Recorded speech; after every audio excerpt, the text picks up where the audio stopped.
World economic forum के अंदर जो भी डिसीजंस होते हैं, जो डिस्कशंस होती हैं, जनरली कुछ सालों के अंदर आपको दिखता है दुनिया में वही काम हो रहे होते हैं। तो इसलिए ये देखना बहुत जरूरी है कि वर्ल्ड इकोनॉमिक फोरम में किस तरह की डिस्कशंस हुई और वहां पे सेंट्रल पॉइंट जो डिस्कशन का रहा वो क्या था। तो इस बार जो कुछ चीजें हुई वहां पे, सबसे पहले तो इलॉन मस्क के पॉडकास्ट की बात करते हैं। इलॉन मस्क ने बोला कि एक साल के अंदर जो दुनिया का सबसे इंटेलिजेंट आदमी है, सबसे ज्यादा जिसकी आईक्यू है, उसको सरपास कर देगा एआई। ठीक है, 5 साल के अंदर पूरी दुनिया के लोगों को कंबाइन कर लेना, पॉपुलेशन को, उनके सबके आईक्यू को कंबाइन कर लो, उनके दिमागों को कंबाइन कर लो, उन सबके दिमागों को बीट कर देगा, उन सबकी आईक्यू को कंबाइंड बीट कर देगा एआई। ठीक है, तो 5 साल के अंदर अंदर। उसके बाद उसने बोला कि दुनिया में शायद ही कोई ऐसी फैमिली होगी जिसके घर में एक एआई रोबोट नहीं होगा। ठीक है, तो हर आदमी जैसे आज स्मार्टफोन चाहता है वैसे एआई रोबोट चाहेगा। एआई के बहुत सारे काम होंगे, रोबोट्स काफी सारे हेल्प करेगा, अबंडेंस क्रिएट कर देगा, गुड्स एंड सर्विसेज अबंडेंट होंगी। लोगों को लगेगा जरूर कि वो जॉबलेस हो गए हैं, लेकिन एक्चुअली में goods and services abundant level पे जो है वो प्रोड्यूस होंगी। इनफैक्ट उसने ये बोला कि जो रोबोट्स हैं वो ह्यूमंस को क्रॉस कर देंगे in terms of population.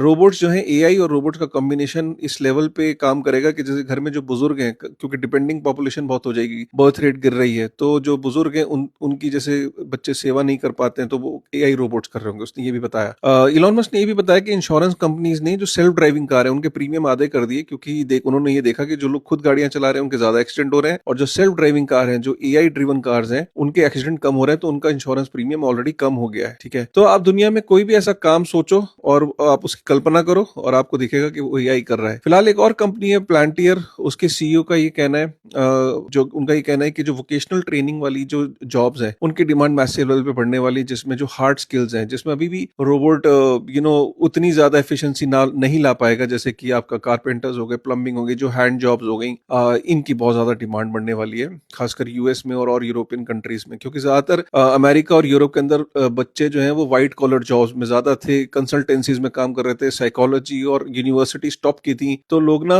Vocational training कम सीख रहे थे और बाकी व्हाइट कॉलर जॉब के लिए ज्यादा प्रिपेयर्ड है। तो इसलिए बहुत ज्यादा इमिग्रेशन भी होगी, बहुत ज्यादा डिमांड बढ़ेगी। ठीक है, सीजी का और बाकी स्टेबल कॉइन्स की जो कंपनीज है उनका ये कहना है कि जो फ्यूचर में एआई है ना, उनकी जो मनी है वो क्रिप्टो रहेगी, क्योंकि वो वीजा और मास्टर कार्ड या दुनिया की डिफरेंट डिफरेंट करेंसीज को फिगर आउट नहीं करेगा। एआई को अपनी लैंग्वेज समझ में आती है, तो वो उसकी जो करेंसी होगी, जो आपस में वो इंटरेक्ट करेंगे, वो क्रिप्टो के अंदर करेंगे। Crypto is the money of AI agents. तो ये कुछ इंपॉर्टेंट डिस्कशंस थी जो वहां पे हुई हैं। आपको पता होना चाहिए कि वर्ल्ड इकोनॉमिक फोरम में किस तरह की डिस्कशन हो रही है। दोस्तों के साथ शेयर करिएगा।